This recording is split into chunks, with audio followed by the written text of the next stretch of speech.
At this time, I'd like to introduce our first presenter. Krista Poss is Marketing Manager for System Sensor. Krista, take it away. Okay, thanks, David. So I'm going to begin with just a brief overview of the agenda here. So within the next hour, we will cover how the FAAST technology works and what makes it unique. Then I will cover the new FAAST XT, so the newest product in the FAAST portfolio, and talk about those details. I'm then going to turn it over to Luis Barros, who will review and preview the PipeIQ 2.0. This is the supporting software for FAAST. And then he will also cover ideal applications for FAAST.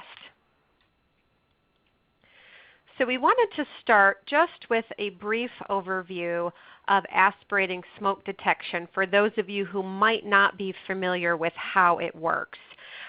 So each device contains an aspirator, or a fan, which is critical to the device's operation. There is a pipe network connected to the device, which is installed in the area being protected. Sampling points within the pipe draw air in and then route it back to the detector. Most ASDs have a replaceable filter, and then the sensing chamber, and usually some type of high sensitivity sensor to provide that early warning fire protection for mission critical areas where these devices are typically used. Now let's talk specifically about FAAST.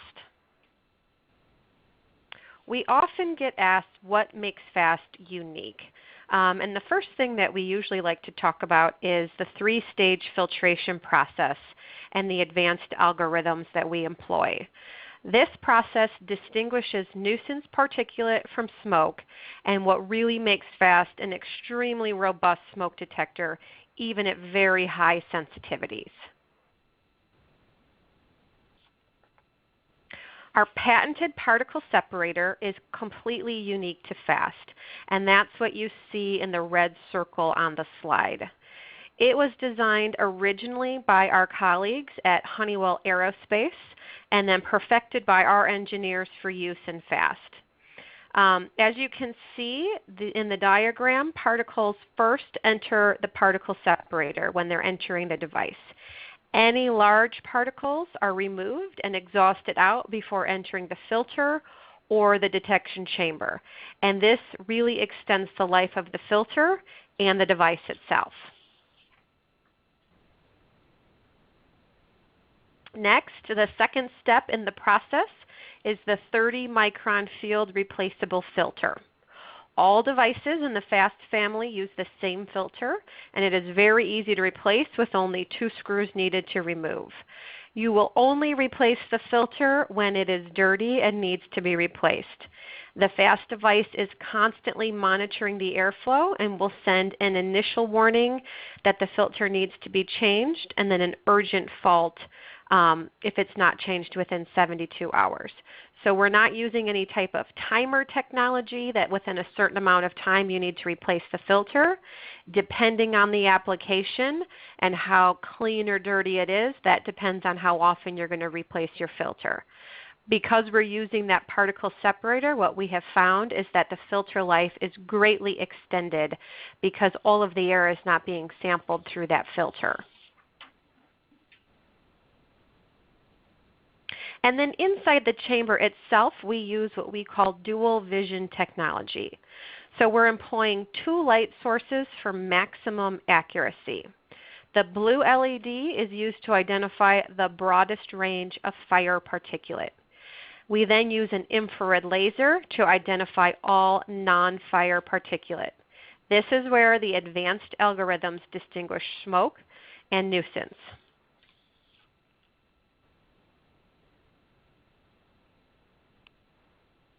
Okay, so another benefit of the FAAST product line is the integration options that we provide.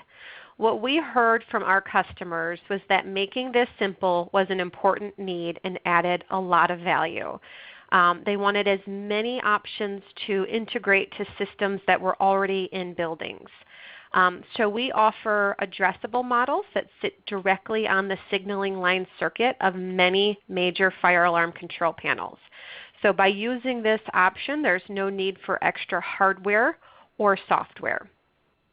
We also offer on all devices integral Ethernet capabilities, which allow remote configuring options using PipeIQ. So Luis will talk more about PipeIQ. Again, that's the software that supports the FAAST devices.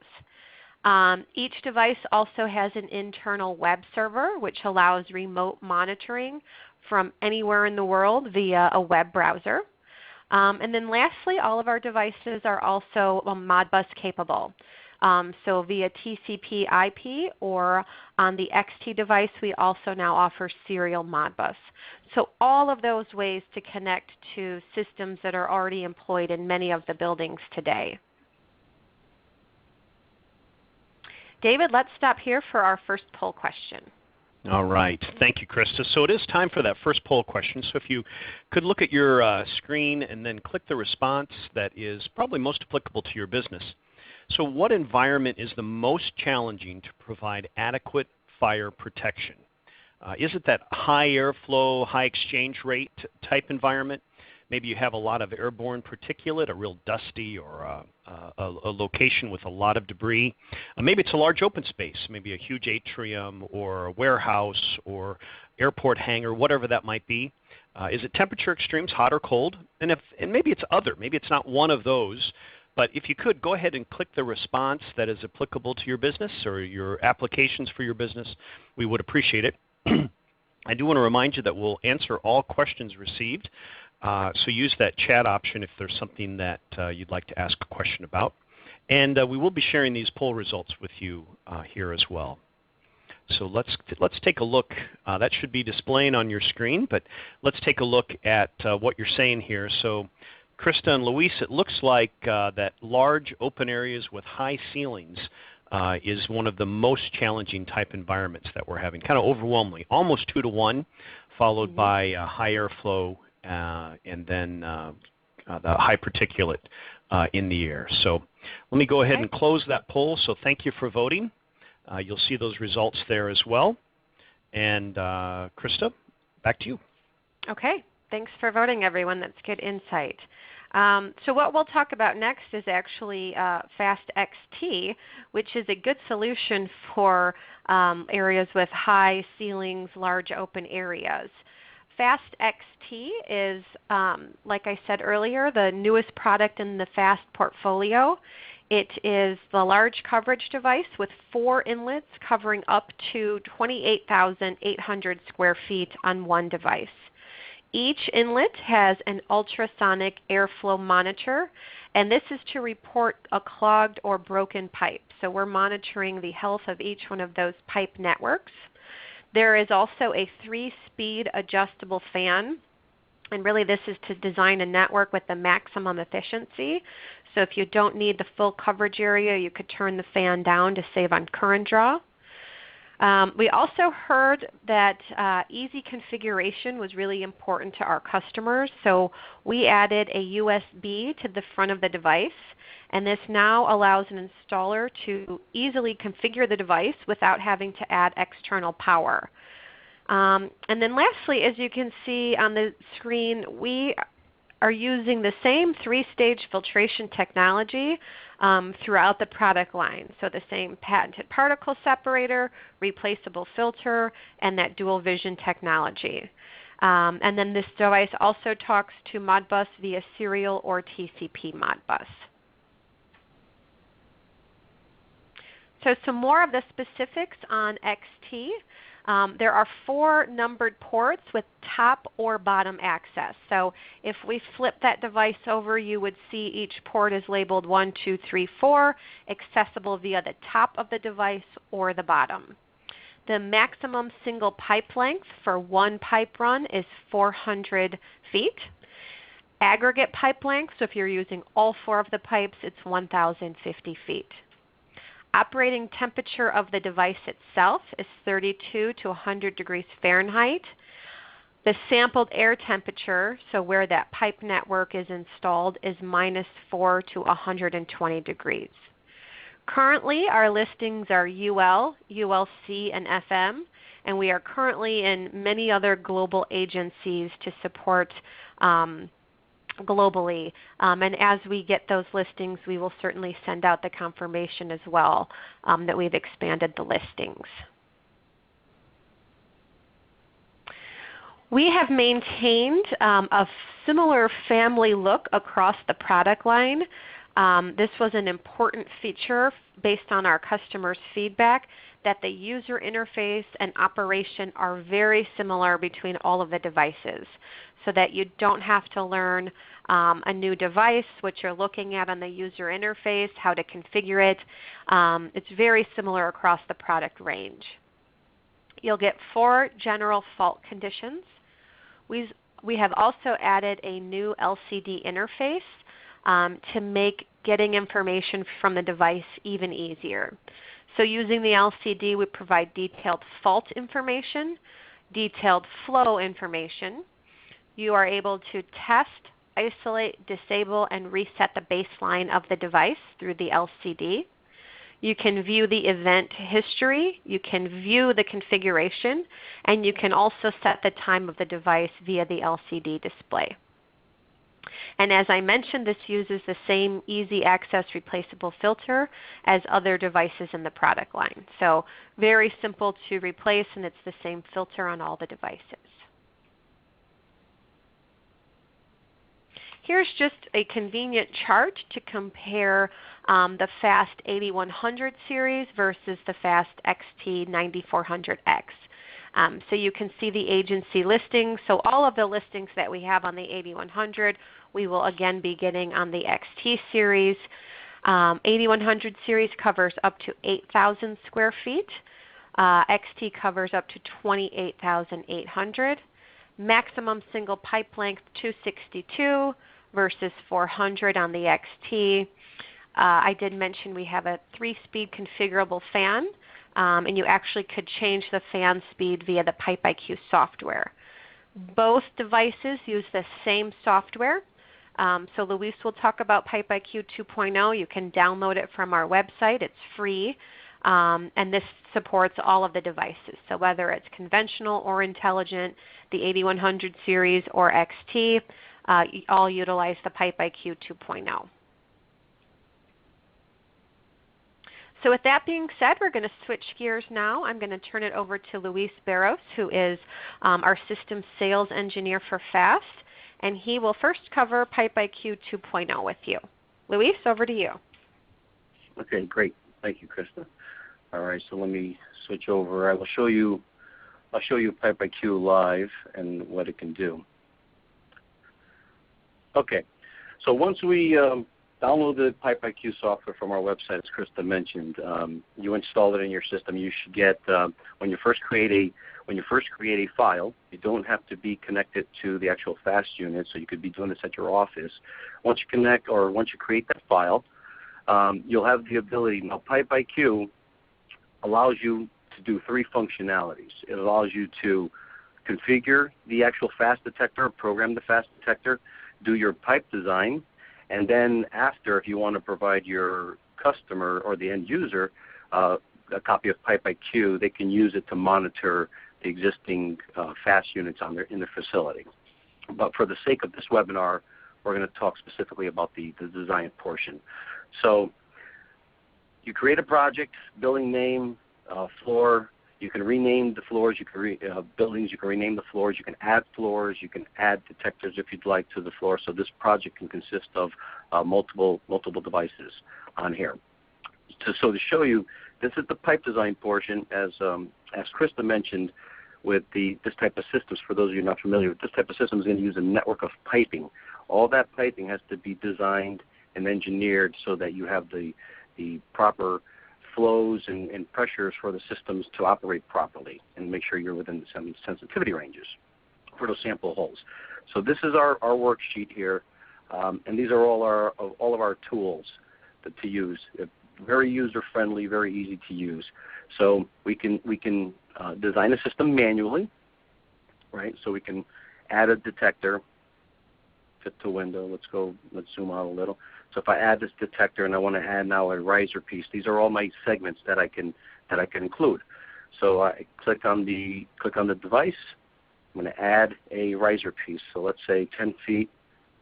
And now the direction from this piece, if I'm going to come out of the top of the unit, right here, it's going to be bottom to top. That's the direction of the pipe flow.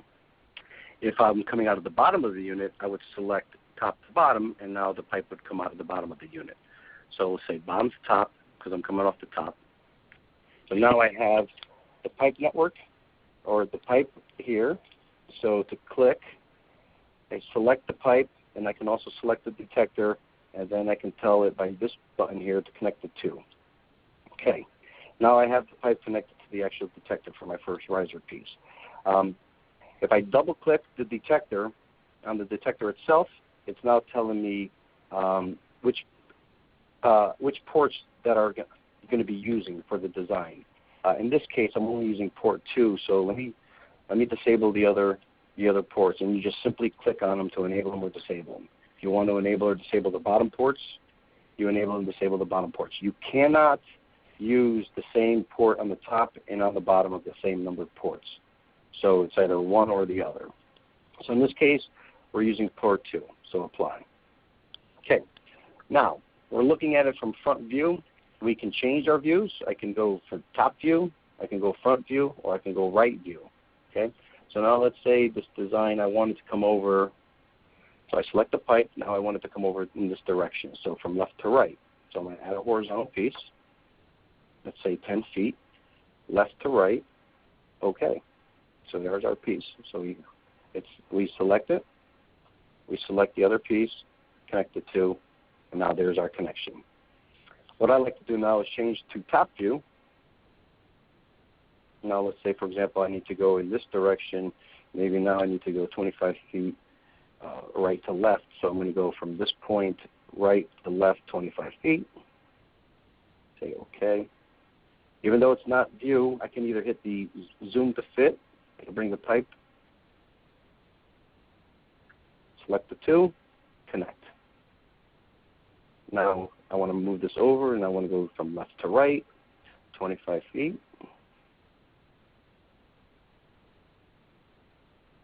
So as you can see, now I'm building this pipe network.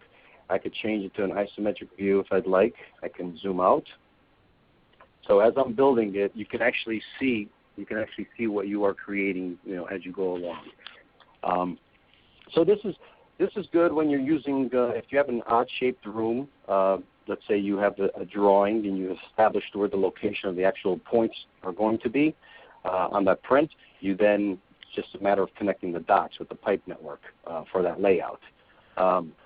The software does have the ability to import a DXF. I'll show you that later as well, but I'm just doing it more freestyle. So, for example, now I click here, and this is maybe my pipe run that's going to run 120 feet. The distance from the first hole is 7 feet, but since I'm under very early warning criteria, I want them spaced every 14 feet apart. So it's a 120-foot run, first hole 7 feet, then spaced every 14, and I hit update holes, and it'll automatically space the holes accordingly. But let's say maybe if I want another sample hole in between hole 5 and hole 6 here, I could just simply click on hole 6 and say insert hole, and what it'll do is split the difference and now adding another sampling point. So we say OK. Let's add an end cap. So we have the ability to add an end cap with a sensing hole, so if that hole is part of the actual protection of the space, or we can add a end cap that is a hole, but it's just there to test. So it's a test port, or we could say no hole. Okay, so we have those three choices. So let's make it no sample hole for this example. So say OK. Now here's our 110-foot piece. We're going to connect. Now our system's starting to look like like an actual layout of a room. So let's say, for example, now we have this piece here on the right side of our network we want to duplicate. We have the ability to cut and paste, just like you do with your standard PC-related programs where you have the commands of Control-C and Control-V to copy. Same thing here. So Control-C, I highlight the pipe, hit Control-C to copy it, select the pipe I want to connect it to, then just hit Control-V for paste. There's the pipe. So what it's going to do is it copies the entire parameters of that pipe. So now I say connect. Now there's my design. Okay. Now of course I can let's say if there's drops. Let's go to a right view. Let's say there's drops here that I want to add. I can add capillary points, or I can just add actual drops themselves. But let's add capillaries. It defaults to 3-foot capillaries. The length of the capillaries would vary based on the total pipe, the main trunk or the main pipe network. So if you have a small network, your capillary lengths can be longer. If you have a long main pipe network, then your capillary points are going to be shorter distances. So that's all going to be confirmed with this software. That's why PipeIQ, it is crucial. You do have to follow the reports that this generates, which I'm about to show you. So I have this layout here. So now, since I'm doing everything manually, I want to confirm with the software if I'm okay and if all my sample ports are within spec. I hit the calculator button, and what I have here now is all the performances of the holes, but there are no reds. What I'm looking for is if there was any red flags, basically telling you that maybe the transport time, which is the delivery time. So if I were to spray smoke in this one sample hole here, it's the time that it will take for the smoke to actually deliver and back to the detector. All of those holes are called out here. All the transport time, sorry, are called out here for each one of those sampling holes. If one was out, so for very early warning, the maximum transport time is 60 seconds. My furthest sampling point is 52 seconds, so I'm well within the requirements of it. I can go up here now, and now I can create a report from this design. It create a couple of reports. I can create a bill of material report and a pipe layout report. So if I were to click on bill of material, you name the project, you name who designed it. You have the format of the time if you want in this fashion. Some countries do have different formats for the time, so it's just a matter of which one you'd like. And then also the number formats if you want all the lengths in decimal, so 10.5 feet or 10.5 feet versus 10 feet 6 inches in the example of 10.5. So based on the format you select, that'll generate. The software will also handle metric. So in the beginning, when you first launch the program, it'll ask you if it's standard or if it's metric measuring system. So you say generate. Now what it's doing is generating a report based on, bill of material report based on my pipe network here. It's going to tell me how many elbows, how many T's. So total amount of pipe, I need 310 feet. Capillary lengths, I'm going to need 54 feet of capillary tubing. All my length references, as I mentioned, the elbows, I'm going to need 3, T-joints 1, and caps 2, right? Tell us obviously the number of detectors, you need 1, you need a power supply, a couple of batteries. So this is your complete bill of material. We're going to tell you the number of hangers, right? You need 100 hangers for that layout. This can then be, so then you can scroll through a page and you can get an idea of all the pipe segment numbers, right? So P1 was 8 feet, P2 was whatever the distances were. Then your end caps and your whole locations. So now you can come here and you can then export this report. You can export it in a PDF format, an Excel sheet, or a Word document. An Excel could be good. Maybe you want to throw prices on the column. You can do that as well. So that's how you would save the bill of material report. The other report that'll generate is the pipe layout report. Now, this report is a much more detailed report. This report is going to give all the performances. The bill of material report is just going to be the parts and the pieces that you'll need to put the system together. This report is going to tell you where the sample holes need to be drilled, what size sample holes need to be drilled, and so forth. So you have the minimum and maximum performances of your entire system. So as far as which holes have the best transport times, which has the least transport times. Here's your detection category. So we designed this for very early warning fire detection. Here's our parameters for very early warning. Go to the next page. Here's our holes. So here's our hole indicators or identifiers, and then the actual size, the drill size. We have our distances. So this is the distance from the actual, and these are the distances on that segment itself. So I created let's see, let me move this. This was a 110-foot section. So starting from this point to that first capillary point, that is 7 feet. Then the 14 feet is the distance between the next port and so forth. So those are all the relative distance from the previous point. These distances are from the actual detector, so you have 2 sets of distances to deal with.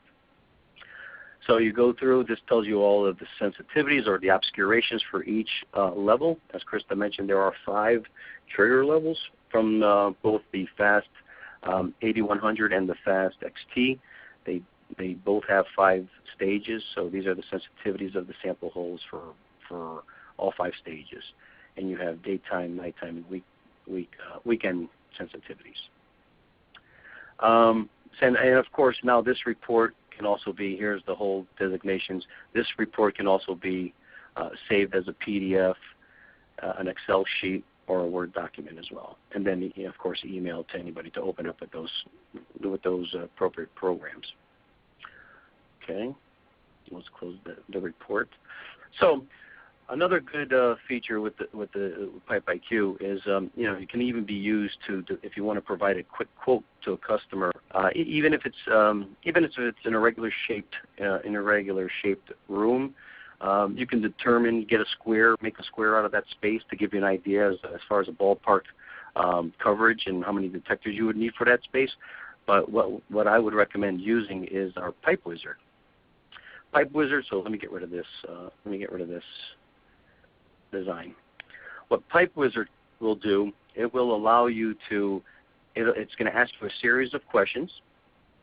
You answer the questions, and it'll design the system for you. After you've done this a couple of times, you can breeze through this very, very rapidly. I mean, we can go through this in seconds. But first, you select which detection category you're looking to meet. So very early warning, or standard fire.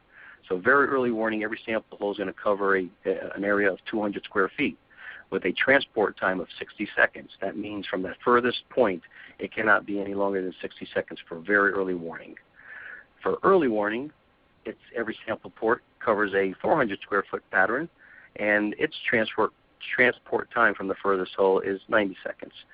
Standard fire, 900 square feet of coverage per sample point with 120 seconds. So for the sake of the webinar, let's select the very early warning. The pipe properties down here, CPVC, PVC, UPVC, ABS can be all accommodated with FAAST depending on the application. CPVC is what's traditionally used. It's the orange colored material, but it will accommodate other pipe. The crucial element to the whole calculation is the internal diameter. So if you can see here, we can support 1/2 inch to 3/4 inch internal diameter on the piping. You leave the hole sizing at 1/8. So say next. Okay. What are the dimensions of the room? So let's say 110 by 45 feet wide. Ceiling height is 14. So it says to cover this much area, you're going to need 4 outlets or the 4 inlets used. Okay, so here's our design, what's going to look like. Down here, we ask you if it's the detector, the physical FAAST unit itself, is that going to be located inside or outside the room? The reason we ask this is so if you do select outside the room, but let's say you're protecting now space inside another area, you are, with anybody's air sampling systems, you have to return the exhaust back into the space that you're sampling from. So the only reason we even ask you this question is so that we alert you there with this icon that says detector should be exhausted back into that room when possible to avoid any pressure differentials. But if you're in the same space, you just remove the end or you remove the plug on the exhaust port of the FAAST unit and just let it exhaust in that space. The distance from the floor, this is the physical distance height of the actual detector, the mounting height. So if you notice, we have the height of the ceiling with the height of the physical mounting. We're going to calculate your riser piece. All right, so we say next. Okay, where's the pipe going to be located? Is it going to be below the ceiling or above the ceiling? Below the ceiling, above the ceiling, or below floor? Below the ceiling is still at the ceiling level, but it's exposed. You'll be able to see the actual piping at the ceiling. If you select above the ceiling, now the piping will go, let's say if it's a drop ceiling, the piping can go above the ceiling, and now we give you the capillary option to set the capillary lengths, and then of course the inner diameter of that capillary tubing that you're using. Or you can select below floor. If you're doing in the data center, you want to protect below underneath the raised floor, you can select below floor. So let's do below ceiling. Okay. Now we have pipe network direction. All this is on this worksheet here, on this white page, is the orientation of the actual layout. So if you want the detector, let's say here on the left-hand side, and you want the pipes flowing in this direction, you would select left to right, right? If you wanted the detector up here and the pipes flowing down, you would select top to bottom. So it's just the actual physical layout of the detector on that sheet. So we'll keep it left to right. Next, and we're done. It really is 3 questions it asks. Here's a summary. Okay, so for very early warning, 60 seconds, inside the room, 5 feet. We say finished, and it'll design, there's our system, right? So here's our 4 pipe systems for that 110 by 45 room. Again, now we can, look different view, different angles, isometric view. You can hold down the, if you have a mouse with the wheel on it, you can hold on the wheel, and you can actually change the perspectives and the views of it. But you can always revert back to, front view, top view, or right view. This button here will zoom to fit. So if you notice, if I zoom in too much, I can then just fit the window, change the top view, fit the window, right? So here's our detector. Here's our pipe layout. So again, now if you wanted to use it as a quote, you can give a quote. Just get the dimensions of that space. Like I said, if you want to create a square out of that, even an irregular shaped, you can get an idea as the coverage that you'll be able to use. Now you go, again, now you can create a report, right? Bill of material report from this after we created Pipe Wizard. Now this design is going to require 491 feet. Okay, same thing with all the different requirements. Let's say a lot of questions we get is, okay, can I use Pipe Wizard initially, but then can I make some modifications to it manually? And the answer is absolutely. So let's say, for example, we have at the end of this, we can move the drawing over to. Let's say at the end here, we have maybe a ductwork in the way. So we need to have the pipe go around a ductwork in this fashion. So from here, come down, a couple of 90s, come back up and continue. That's not a problem. You double-click the pipe. We have to remove the end cap because the end cap, we can't connect the pipe to an end cap. So we remove the end cap. So we now select the piece. Here's our manually adding parts. So we're going to add a pipe here, and we're going to go down and around that ductwork, let's say. So we're going to say, I don't know, it's a 2-foot ductwork, and we're going to go top to bottom. So we have a pipe. You can either click the pipe and drag it, and it'll snap into place, or as I mentioned, you can use this connect pipe tool. So now we're going to go around that ductwork. So I'm going to say 2 feet from left to right. Oops, wrong button. Connect. 2 feet around it, from the top, connect. And now let's say we're around that obstruction that's in the way. Now we can continue our run. So let's say it's 45 feet, and we're going to just place the holes. Okay, no sensing hole. Okay, so now we've just made our way around an obstruction. Now our pipe network looks something like this. Okay, so now what we do have with PipeIQ is as I showed you, is we have the ability to cut and paste. So let's say, oh, and by the way, when I connect, it's because I connect this piece to this main trunk, right, there is a 90, here, let me zoom in. Okay, there's a 90 now, so when I do the bill of material, just because I've connected a piece here, it automatically knows to add that 90 to the bill of material, just by adding the 2 pieces together. If I were to bring another piece out of here, let's say out of this segment and continue in this direction, then it would know it's a T there. So it would include automatically the T in your bill of material. So let's say we want to duplicate this design for all the remaining 3 pipes in this system, we can do that as well using the cut and paste, but we can cut and paste multiple pipes. So first things first is we have to remove the end caps from those 3 remaining pipes. So let's get rid of the end caps.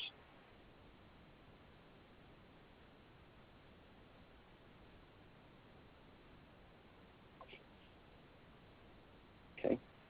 And actually, let's make this more like, let's make this 20 feet. So let's copy this for each one of these branches. So let's change the view. Okay. Oh, I don't want to work with that view. Let's work with this view. Okay.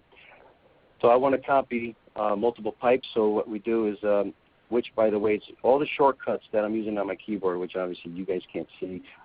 They're all up here. So if you were to just go up here and click this, you'll get a list of all shortcuts that you can use on the software. But the shortcut to select multiple pipes is holding down or enabling the caps lock. Once the caps lock is on, now you can select just the first piece, and it'll take everything after. So caps lock's down. Now it just highlighted that entity. So now I can copy, select this piece. Now I just want to paste. Okay, let's move that. So now I select these 2 pieces because I want to connect them. Okay. So now I select this piece, paste. So as you can see, this can be done very quickly without having to duplicate each one of those pipes.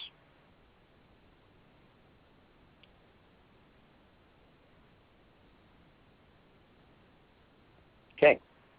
Now we look at this. So now we've been designing this manually. How do we know if we're still within the specifications of the product? As I mentioned, we have the calculator. You hit calculator. Okay. So as I mentioned, the software will completely supervise for your design. So if you're designing something that's outside of the parameters of let's say for very early warning detection criteria, which is in this case we're having a couple of red flags on this furthest sample points, is because of the transport time. We're exceeding the 60 seconds allowed by very early warning for the transport times. So now we can change the size of the holes, sampling ports, and sort of wish for the best, or we have this one feature here, which is a pretty powerful feature, which is auto balance. What it'll do is, if you notice all the size holes are 1/8 inch holes, what this button will do is it'll automatically adjust all those holes to get rid of any outside of the parameters. So let's hit auto balance. Okay. If you notice now, these holes are 1/8 inch, these are 9/64, it's 5/32. So it'll automatically do that for you, and now your transport times are within the very early warning category. So we can use this design. So that's an example, just showing again. There's much more that this can do, but again, for the sake of the webinar, those are what you can. Oh, there's also tools we've added. For example, if you want to label all the sampling holes, you can label the sample holes as well. And even here, we run a tally of the total amount of pipe. So if you were to click Control A, it will tell you the amount of pipe that our running tally, the amount of pipe on this network. I think that pretty much sums it up. We do have the ability to import. I just want to show you real quick. Import a drawing, right? So we can import a floor plan and work off the floor plan if we choose to do that as well. Now we can start building our network over here. Maybe we want to protect the cubicle space here. We can design the pipe network over it. Let's get back to the presentation. Okay. So as Krista mentioned, we do highly recommend that you download FAAST or PipeIQ from our website.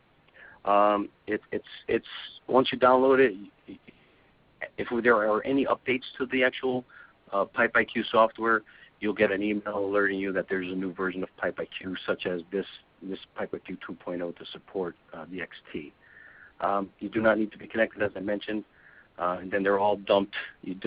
Once you have all your parameters and all your thresholds, you would then just send them to the FAAST detector. And then we have a survey. All right. Thank you, Luis, for that. So yes, folks, we do have another survey, and we're getting a lot of good questions using the chat feature.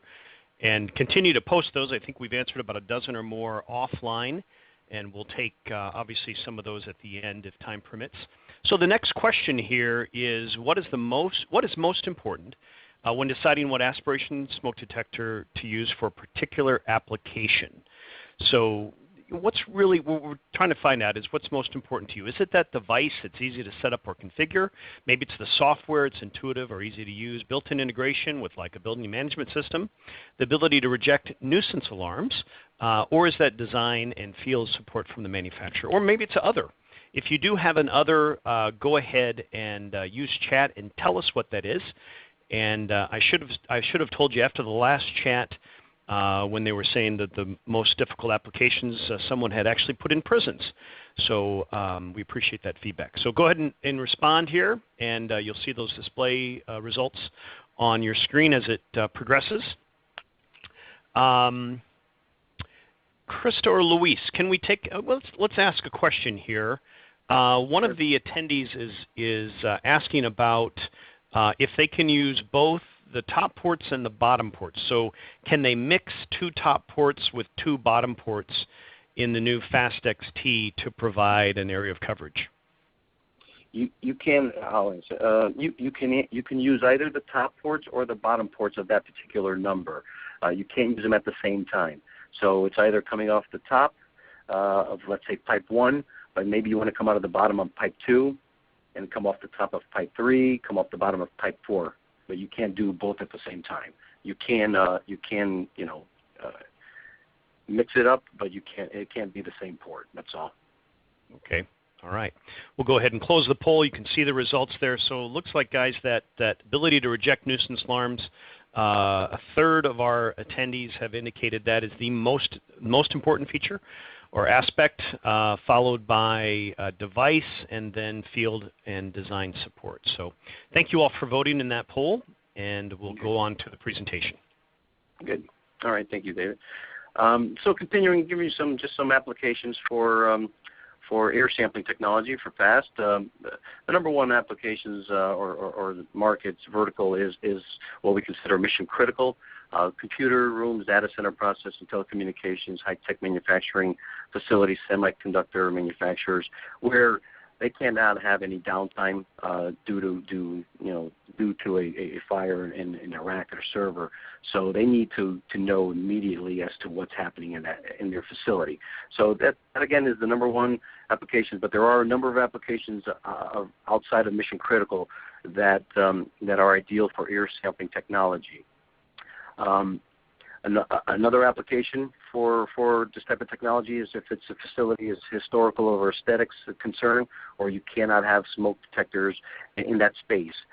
We do have capillary points. As I mentioned, the main pipe, that the CPVC or the orange stuff, can be hidden away, and then you can run a capillary point with, which ends up looking like a sprinkler, one of those flush sprinkler plates with a pinhole in it. So in museums we have them installed. We have them installed in church with a lot of artwork on the ceiling, in some mansions as well, where people didn't want the look of the smoke detector, so they do have that little plate in the location where smoke detectors would be. Another application, difficult environment, as the poll, one of the poll questions mentioned, high ceiling environments, difficult environments for the actual space itself.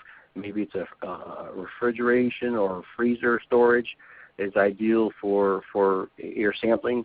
The actual product itself gets mounted outside of that space, but then the sampling tubing would go into that space and sample the air from that area.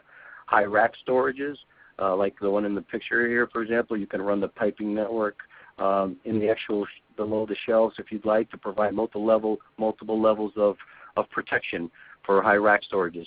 High humidity is another application. The FAAST units are listed as for duct detector use, so you can install them in duct detector applications, and in many cases there's humidity traveling in these duct detector applications. You can put FAAST with the sampling pipes in the ductwork, and then what we can do is if there's a moisture concern, we could even put drip loops to catch any moisture in the pipe network. Another environment, dirty or dusty, since we have the blue and red LED or the infrared laser and the blue LED technology, we can very accurately discriminate against dust and confirm if it's a product of combustion. So in any area where it's very dusty or dirty, we can also install or provide protection. As David mentioned on one of the questions, another application, security concerns. Prisons, we have them installed in prisons where prisons have a couple of items to be concerned about. One is you can't have a detector in the cell because the inmate would tamper with it, and the other is the testing and maintenance or inspection of the detectors in those cells. So what these customers have chose to do is run the main pipe behind the raceway behind each cell, and have a capillary point coming into each one of the cells. Again, the capillary point you can hide. Some manufacturers or some customers hid the capillary point in the light fixture so that nobody even knows it's there. Another application with security concerns are hospitals, maybe in an MRI room. You can now also protect, because of the equipment in the MRI room, the CPVC is not affected by that equipment. Again, the detector would be located outside of that space, but then you can have the sampling pipes in that space. So as far as collateral and support, what's available from System Sensor, we do have a number of literature. We have a comprehensive application guide. It's an 80-somewhat page application guide, which is not a sales piece. It's more of a how to apply and how to, the do's and don'ts of ear sampling systems for different type of environments. So we have them for high ceilings, for cold storages. So I do encourage everybody to download the application guide. We have brochures, white paper studies. We have data sheets. We have an engineering specification as well, available in Word format. That has all the specs on the products. And we do have a number of how-to videos. So I do encourage going there if you have any questions on how to replace the filter or how to run the pipe, or how to connect the pipe to the FAAST detector. We can show you how to do that as well on these videos. Pretty helpful videos. Support, we do have design support. So if maybe you have a design, or you're looking for a quote, or maybe it's something that you designed and you would like for us to take a look at for you, yes, we would be more than happy to do that at no cost. What we do is we have a web page, systemsensor.com/FAAST design, and what you would do there, it's basically 7 questions we'll ask you. We ask you if you can upload a drawing. You fill out the questions, upload the drawing. It'll go to our design team. Nick Gomez is our lead design expert, and he'll lay out that system. We'll lay out the system for you, provide you with that bill of material and that pipe layout report that I showed you in PipeIQ. And he can be contacted. Here's his email and phone number. Maybe you're looking for training, certification training on the product, or end user support, or engineering firm in lunch and learns. We'd be more than happy to also assist you with that. We do have our regionals across the country, System Sensor regionals, but I'm also available. So here's my contact information. I'd be more than happy if it's a job site walkthrough that we need to go through. Is it a certification training? Is it commissioning the system after it's installed? If you need a hand commissioning the system, we'll be more than happy to assist you with that. You won't be left alone. So summary on FAAST XT and PipeIQ. FAAST XT, right, as with the FAAST 8000, early warning, aspiration detection with advanced nuisance alarm rejections, extensive integration options, so you can connect on some panel, depending on the panel manufacturer. You could connect it right to the SLC loop with the addressable version. You could connect via Modbus. You could connect it via TCP/IP, via the Ethernet, or the email server that's built into the unit. So it's not an additional part or piece. FAAST XT covers 28,800 square feet with one device. We do have the ultrasonic flow sensing. Basically, we can tell you if there's an issue on one of the pipes, on one of the 4 pipes, and we'll identify which one of those pipes it is that has an issue. So maybe if there's a break in the pipe or one particular pipe, the port's clogged, we can let you know which pipe that is. Also, as Krista mentioned, the patent 3-stage filtration. You can basically use it in a very clean environment, like a computer room or a semiconductor fab, or you can put it in a very harsh environment. It's the same detector, no additional filters needed. And then PipeIQ, of course, as I mentioned, the software that will assist you on designing your pipe network layout, but also does your programming of the unit and the system monitoring if you choose to monitor it. I believe we have another survey. Yeah, we do, Luis. Thanks. This is actually the last one. It's not so much a survey as it is how we can help you questions. So we've talked about a lot of things during this webinar. We're coming to the close here in a couple minutes, but maybe there's some things that you would like us just to go ahead and send you. Maybe that FAAST XT data sheet or brochure, you want to find out more about the product. That 86-page application guide that Luis mentioned. Engineering specs, you're looking at getting this spec'd in your local jurisdiction. Maybe you'd like more FAAST training that Luis or one of his counterparts can help you with, a live demonstration, or you want a sales rep to call. You have some questions about pricing or application within your territory. So go ahead and check those. We're going to leave these up for a couple minutes. We probably have time for 3 or 4 questions that we're going to answer here live. So we'll leave this poll question up for just a couple minutes. So guys, while they're answering that here, let's go through some of these questions. And thank you, by the way, for asking so many questions offline. We've had over 20 questions posted. Nick Gomez and Krista Poss have been answering those offline to you. So thanks for posting those. Let's see. Luis, does fan speed affect transport time and how? Absolutely. The higher the speed, the shorter the transport times you're going to have on the network. So we give you the ability to change that. So maybe your pipe network is small, and let's say it's small, and depending on what speed you select, even if you select the slow speed, you're still meeting the transport times. Maybe you want to use the slow speed, so now you can save on current. So you have it just gives you more of a flexibility option on programming, but the fan speed will affect the transport time because we're pulling in more air as you turn it up. Okay, all right. They're asking for some clarification on the Class 1 Div 2. What type of applications would you need that type of requirement or that listing? Krista, does Krista want to add? Can you answer that? Sure. So the Class 1 Division 2 is a listing that is typically used in areas that might have flammable chemicals stored, paint, fuel. So the listing is where that type of device needs that approval, and the device can be mounted in or outside of the space. But just to keep in mind, it is not an explosion-proof device. A Class 1 Division 2 listing is different than that. Okay. All right. Luis, a question on PipeIQ. Can you scale a DXF file, and how does that work in PipeIQ? Yeah, absolutely, absolutely. When you import that DXF, and sorry for not showing, and when you import the DXF, the PipeIQ doesn't know what scale it's in. We have a measuring tape. You can then select the measuring tape, and you would get a reference point, let's say a door on that print. You would then select and measure the door, whatever size that door is. What you're going to tell it, tell it to, let's say you select 3 feet on that door. It will then scale the entire drawing to that one reference point. So there is scaling options, yes. Okay. My prison comment earlier prompted a question. In a prison environment, obviously they're dealing with smaller cells, but a large number of them. Would you recommend one unit covering a larger area or individual units covering cells?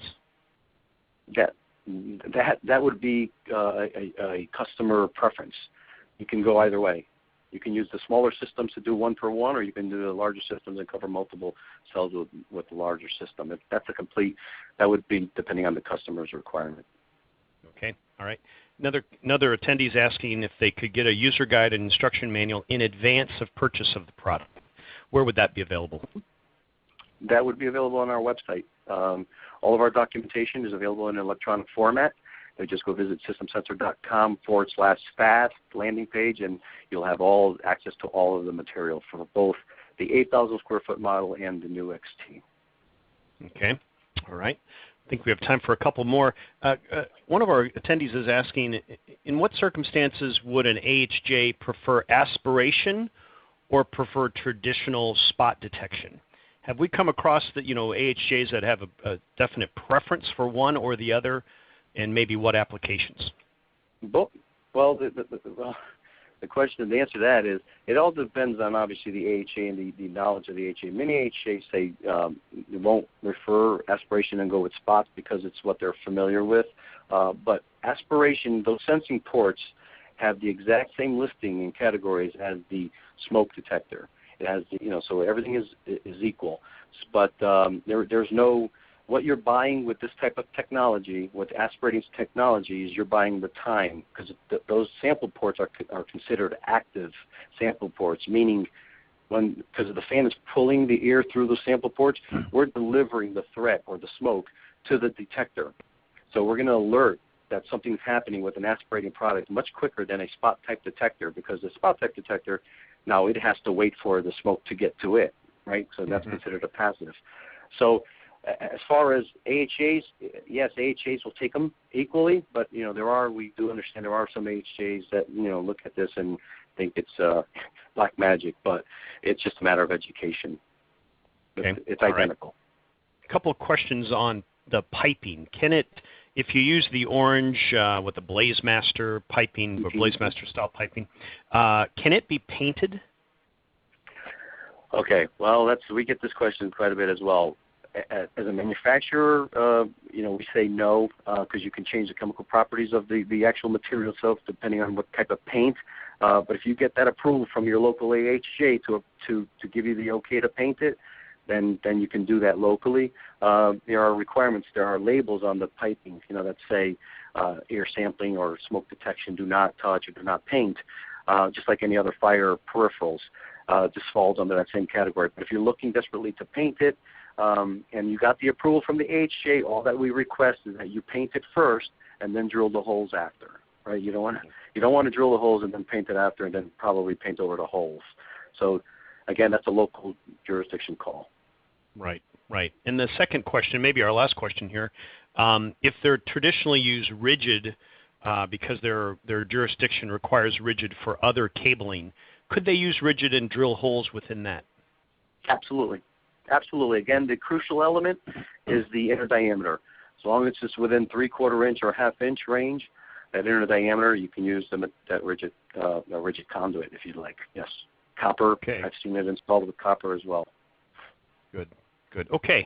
I think that's going to wrap it. We're right at the top of the hour. So on behalf of System Sensor, I want to thank you for joining us today. Thank you, Krista and Luis, as well, for your presentation, and Nick for answering questions offline. As a follow-up, we're going to send you a brief survey and would appreciate your help in filling that out. You have another chance to ask questions within that survey as well. So thank you again for joining us. This does conclude our webinar. Please have a nice rest of the day.